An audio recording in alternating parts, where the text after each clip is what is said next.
I know many of us feel anxiety or writer's block when it comes to writing that personal statement or even a cover letter. And that's because it's really confronting to talk about ourselves, especially when we're going after something big, something we've never done before, and something we really want. And I just want to let you know that it's human nature to feel that way, and you're not alone. And I want to leave you with a few strategies that you can use to overcome that anxiety and writer's block so that you can produce something amazing. If you're new to my channel, my name's Valdez, and I'm doing a series all month on applying to grad school. So please like and subscribe to follow along, and leave any questions about any other topics you want covered in the comments below.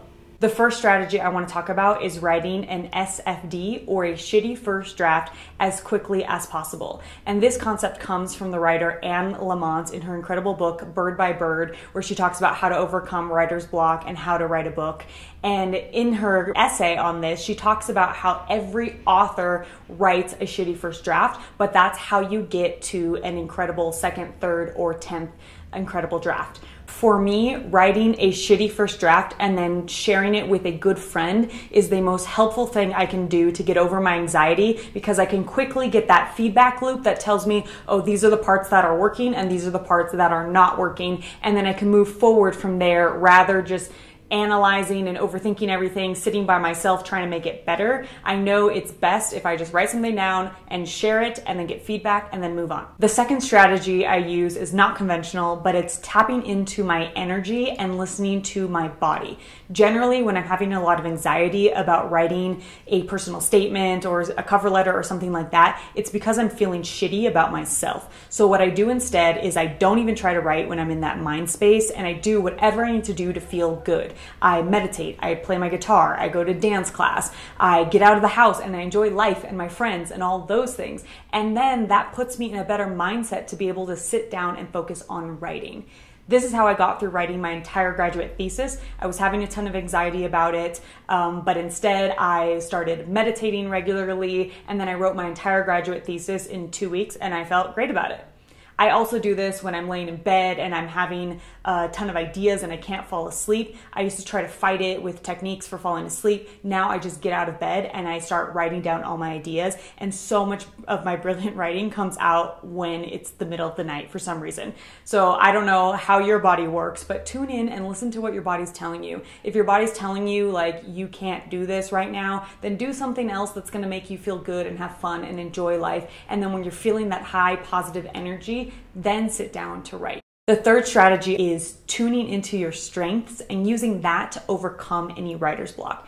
I personally don't see myself as a phenomenal writer, so I have a lot of anxiety about it, but I would much rather give a presentation than write a paper any day. And so after weeks of working on my essays, I just was not happy with them. They didn't sound like me. And so what I did instead is I recorded myself talking out my statement of grant purpose. And out of recording myself, I was able to pull out sentences and passages that just sounded a lot more natural, that sounded like me, and they had a lot more power than the way I was writing. So I encourage you to tap into whatever your strengths are. If you're someone who's a lot more visual, then definitely maybe try putting together some photos of what you want to get out of your program and then writing about the photos. Or if you're musical, like write a song, take what comes out of that exercise and pull that into your essays. I'm not sure, I'm just brainstorming here. But what I want you to do is encourage you to really tap into the things that make you special and unique, and use those things to help you overcome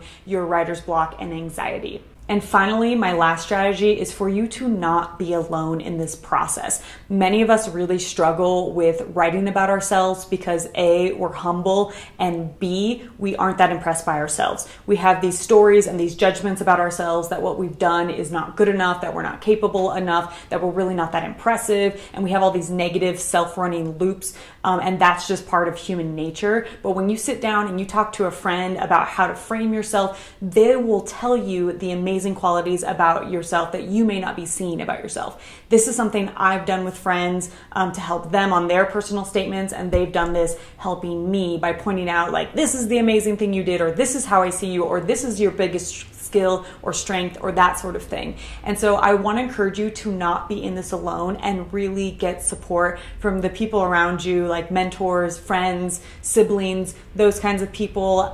There's also really awesome communities on Reddit where you can share about how you're feeling and get encouragement and support from others. If you found this video helpful, please like and subscribe and follow along with my grad school series happening all month.